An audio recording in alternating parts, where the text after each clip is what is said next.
తేనె తెమ్మంటే చెట్టెక్కి తెస్తానే తెస్తానే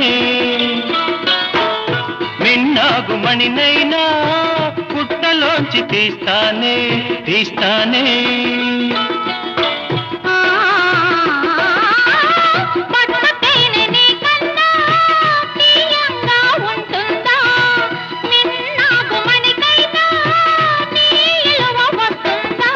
అంతేనా అంతేనా అవును అంతేనా